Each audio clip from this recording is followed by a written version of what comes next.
Mira pamberi pedera mabumtasi. Mira pamberi pedera mabumtasi. Zvese kana zvichokwadi. Zvese zvandaita nezvokwadi. Ndikaita chabatwa nemhosva. Mwari nimbatsiro. Pamusoro mambo. Yes. Ndinonzi Elizabeth. Mabonye yangu yandinayo ndeyekupumwa uroyi. Namai avo vachiti ndakaura murora. 4 years ago kumashure uko ndopa zvaitika vachigara vachinditi ine handisi munhu wakauraya nyama yanga ijininowawo. Saka chazoti tisvike panapa ndechekuti mambo kubasa kwese munhu wese akungoti ndikangonetsana naye woti ine handisi mukadzi wamai avo wakauraya zvivhirikidzana mari avo. Ndo nyaya yanga yandinayo panapa ndoyona.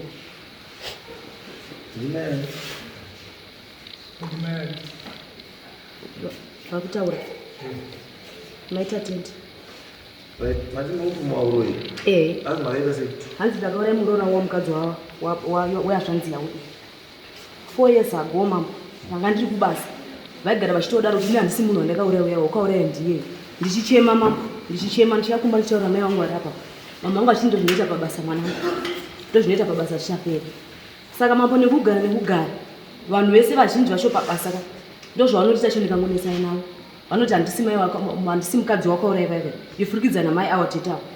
Saka ini mambo ndave kwamuri kuti ndoda kuti ndizive kuti mukadzi wababa avo ndakauraya sei, kuti ndakamuuraya sei, ndakamuuraya nechi. Pamwe pane zvaunozivawo kana tumba kwavo kune vari kubudirwa achiti ndakauraya mukadzi wababa.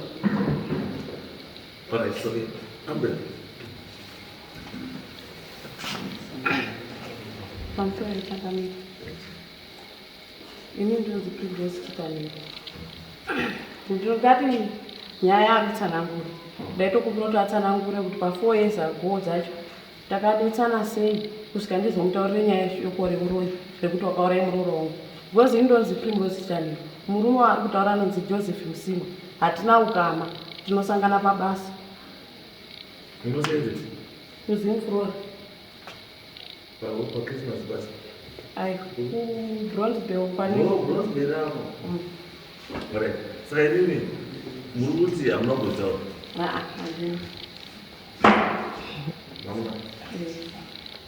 Joseph ndibara. Wakambozwa ere nyaya. Tsangamire naui zvakaita pamusoro Joseph Musimwa. Naui inini kutaura chokwadi. Handina uzere unobatika nekuti pakashayikire muramu hauna uzere unoshoma pezvakaitika ndakandisimburawo Changamire. But nyaya isiri kuti zvakaitika nyaya iri yekuti pane ari kupfuma kuti ndowakauraya wakazvizwawo ere? Ai mune handina nekuti ndakandisipo pauri kuti vakadi vakatukana. Ini makatika makuti Pamusoro emambo kubasa kana vachiti havasi kuzviziva mambo tobatidza foni yangu ndokupai kana nhamba dzavanhu vanosvika 10 vakubvunzei nyaya iyi mambo. Nyaya yekubasa ndiyo inotobvisa tikwikwidzana mai ava mai vaisondituka kuti handisi munhu andakauraya mai vangaramba kuti havana ukama but vanoti vanobva kunana Musimwa vese pachigodora kuti vane ukama vana vamanzwa mambo vane ukama. Pandikazopedzisira kuti kunetsana nemukadzi wandikanetsana nawo ndichitoda kundondira mai ava murume uyu ndakamuudza mambo uyu kana achiti hana ruzivo musoichina mambo ndiri kubasa ndichienda zvinhu zvangu. Baba vakauya kwandira vakanditi mainjale ndoda kukuona ndikati taura nyaya yako zvikanzi mainjale ndinoti sori vanhu vanotadza ndikati very sorry nyaya sekutamba nayo handinzi sori weuroyi inini nyaya yayo yekudhara kuzwana ndindi kwamambo mutasa ndikati uri kuya kuti nditi sori ava mai vando zvavataura here zvikanzi mai wavo vanogoya sei kwauri iwe vanenge vachitya asi dai ndandirini ndaishinga kuya kuzoti sori mambo nekuti izvezvo wapa leseni munhu uyezve pano vanhu vakuziza kutaura ndikati nini handina sori nekuti ndakaenda kuna mambo ndikandotaura kuna mambo ndodzikana ndakuti hanzi ndabvuma sori yekuti sori yeuroyi mambo handisi benzi mambo handipengi Joseph wakaendere musoro Changamire ndinotenda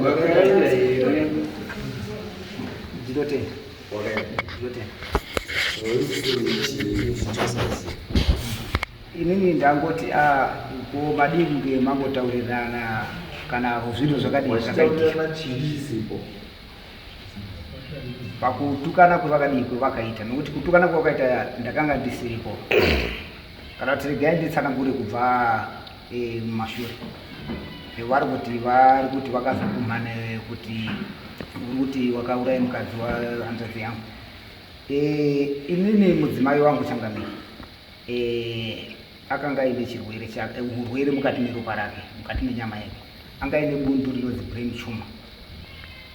Zvanga aine bundu rinonzi brain tumor. Ndo rakaurayichi mudzimai wangu.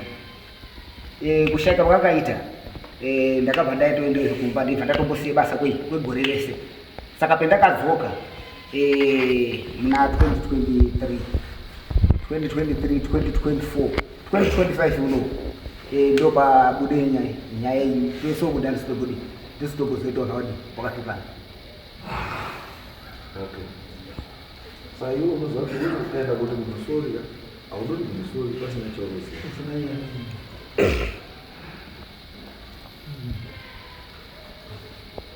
Wakaenda kuzisori chiri izoshuzi. Ini ndakangoti dai ndirini zvazvakangonaka kuti mungotaurira kumbirana chii. Wanotaura nase uyauta na uzitaura. Dai kutaurirana chii. Izvo zvinongoona.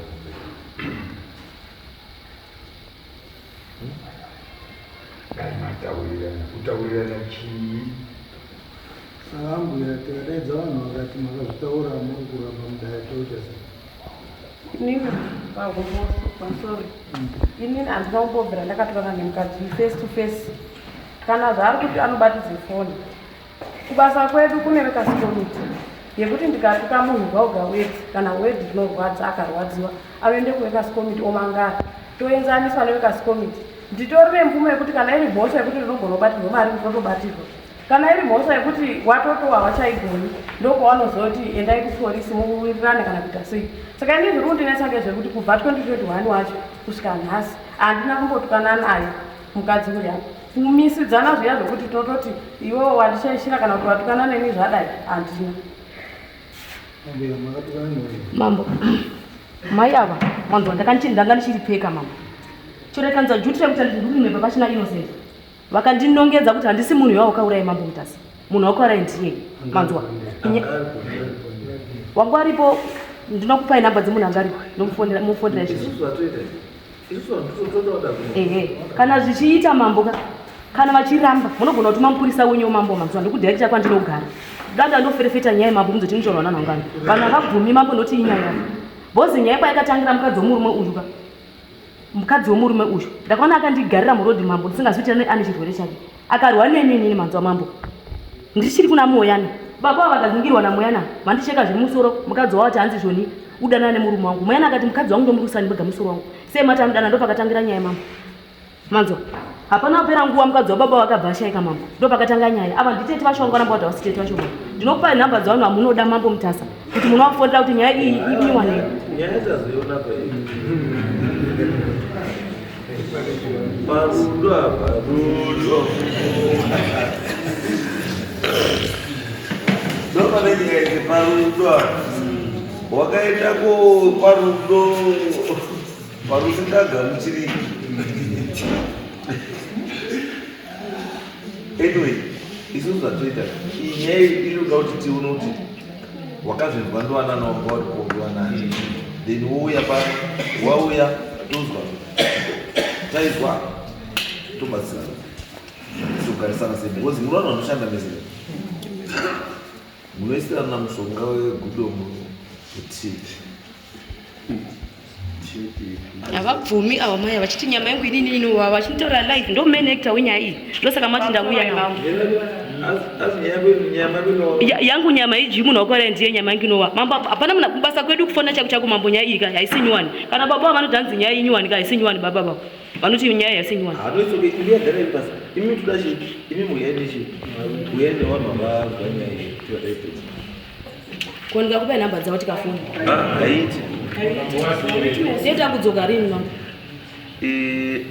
this week ishi 30 handiti 30 madana plus 6 September mune mahora chero tisina mambo chero papine mati tidzoke chero tisina chinongodzoka plus 6 30 atinadati tine pane program bani pamusoro inini ndiri kutokumbira kuti pamawitness kana ari kuti takatukana kugashidzana mashoko. Mawitness anga ari epabasa evanhu vanoshanda kupekisheti vanouya vachimira pamberi penyu. Asi pano muruzivo tinoshanda sezvakaita munopfekerwa maruva nditi inini kana ndakudzoka kumashure kuti iye ari kuti ndakamunanga kana kuti ndakataura naye. Handina kutaura naye.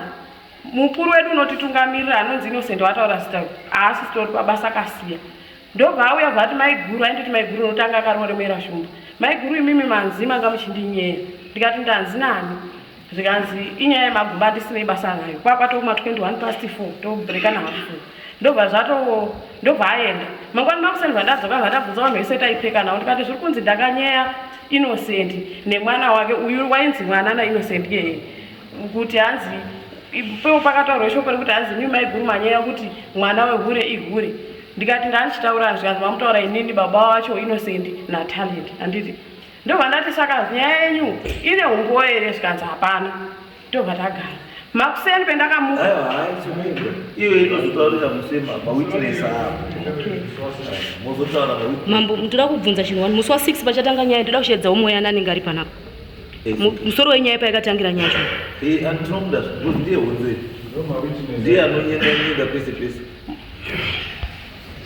ndiye watoda straight ndiye honzeri mweya namurume wangu inini wandakanchigara naye murume wacho tumuda asi murume wavo vanogona witness nyaya ndopaikatangira ndopaikatangira haagoni asi pane payakatangira pane patomasaumuda imi mangwasi kuitisira murume wenyeni ndipo akasi kuitisira asi anofana kunge angoripo tingongo ndiye akakurorai kana ndiye maingogara naye ndiye andaingogara nayo ndiri mwana naye ndiye maigara naye irichi makaroora naye asi saka makadii ndizvo zvari kuharara saka mimi nemawitness mauya asi uwandawo wekupeking wataura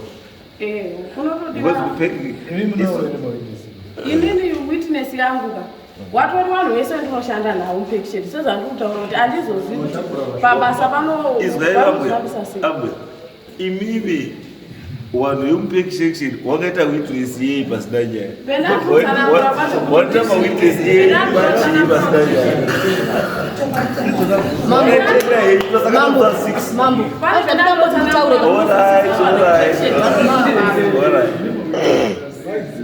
ngatisanganiswa 6 nemawitness ngatisanganina 6 musarwe basa endea kubasa musarwe basa